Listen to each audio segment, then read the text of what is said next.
There is something new. What's new? I mean, maybe to imagine it, the borderline is the skin.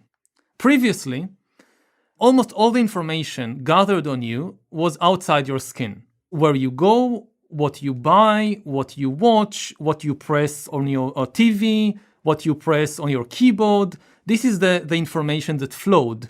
But the future is about going under your skin and looking directly at what is happening in your heart, in your brain, what is your blood pressure, which parts of your brain are activated now.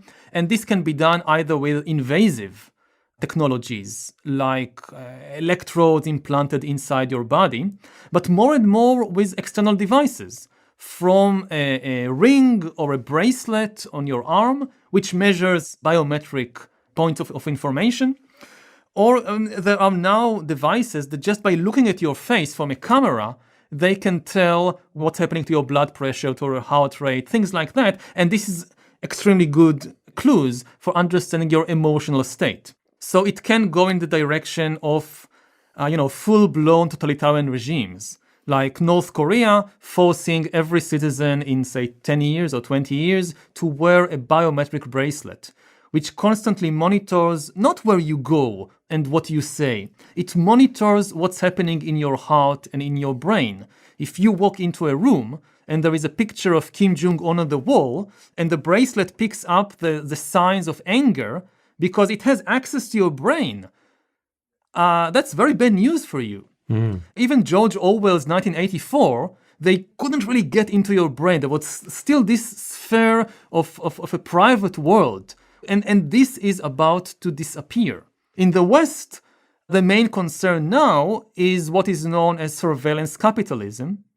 That, it's not a kind of dictator that spies on your brain, but you have all these corporations and maybe all these government agencies which are monitoring what's happening inside your body. I mean, what does it mean to live in a world when your inner reality is so completely exposed?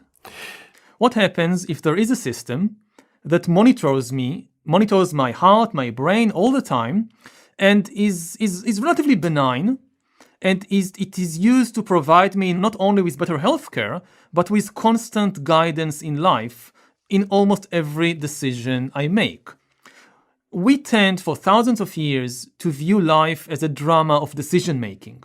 Life is a journey. We reach intersection after intersection. We need to make decisions, financial decisions, romantic decisions, political decisions.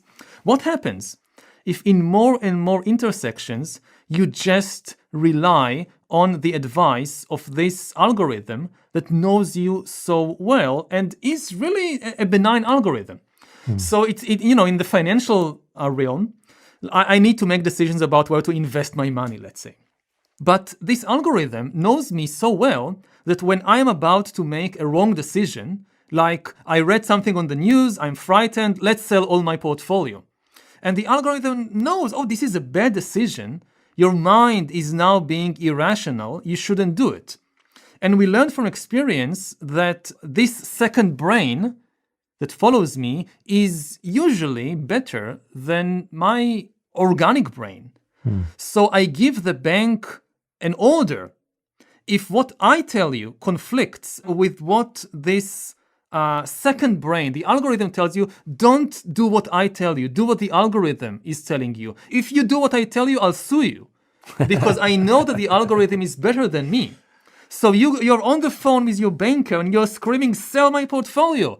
And the banker says, no. You told us not to believe you if the algorithm says no. And we believe the algorithm. And maybe after 2 hours, you calm down and you say, that's so good that the banker didn't listen to me. Now, what happens when the same thing also repeats itself in the romantic field? That you want to marry somebody and the algorithm says, no, that's a bad idea. You should marry somebody else. And we learn by experience to trust the algorithm.